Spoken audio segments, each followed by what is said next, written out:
Good morning, Fort Collins friends. I have Anthony with me, our stats master, and we are going to be breaking down our stats for Fort Collins specific area. Hi, Anthony. Hey, thanks for having me today. Let's talk a little bit about kind of what's happening by price. So this is single family homes. I think the one thing we've been seeing in Fort Collins that's slightly unusual to the rest of the county is this market is doing way better than many of the markets across the Front Range, but it's still only up by 2.6% on the average, and the median is actually down by 1.6%. So it's very similar to where we were a year ago. That's being the good news, right? There's a bad side of the market right now, and there's definitely some price compression taking place in the attached market. You know, we were holding out so strong in Fort Collins for so long this year that it was cool to see, but now it's kind of rearing its ugly head like it is everywhere else. And, you know, we're showing 19% drop in the average. I don't think it's that extreme. Obviously, you can see, you know, in July last year was a pretty extreme month for higher price sales, but it is really still tough, right? The median's down 13%.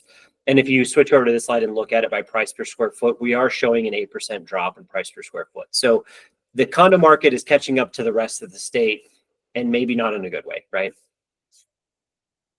Single family home price per square foot, like I was saying, it's very telling that that market is so much stronger and so much more resilient than the condo market. So you can see that in the price per square foot as well.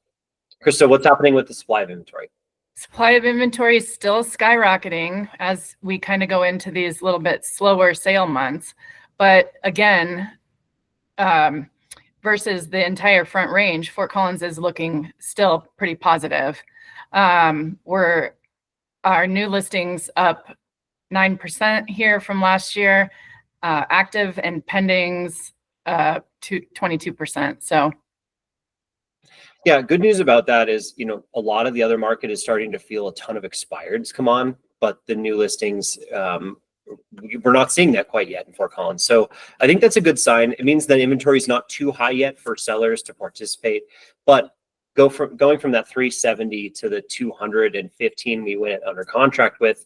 Is it elevated compared to last year? Yeah, we have a little bit more buyer demand, but there's so many more sellers that obviously it's not offsetting the two. So the month supply of inventory is rising. We're at 3.4 months. It feels to me like we're probably a little out of balance already. Buyers are probably just slightly more favored, even though NAR would suggest 4 to 6 months of inventory is a balanced market. Doesn't always feel that way here, right, Krista? Because we have, you know, when we're looking at, you know, concessions from sellers, there's a lot of concessions taking place. And especially, you know, statewide under $1 million, we're seeing like 60+% of homes having concessions tied to them, somewhere in the neighborhoods of like $10,000. So it's very interest rate driven. But tells me that it maybe isn't as balanced as we might see on paper here, right? yeah, and Fort Collins still looking better than the rest of the markets here for the pending sales and days on market. Yeah, absolutely. 33 days is pretty rapid still. You will see this climb the rest of the year, right? It's just normal seasonality that we see. But, you know, Denver markets are in the 40s. Boulder markets are in the 50s in some places. Larimer County is in a really unique position with still a relatively low inventory. And that is keeping that close price to list price pretty high still. So 99%, it's great to see because of a super resilient market. Always happy to see that take place, right? Awesome. Thanks so much. We'll see you next month. See you next month. Thanks.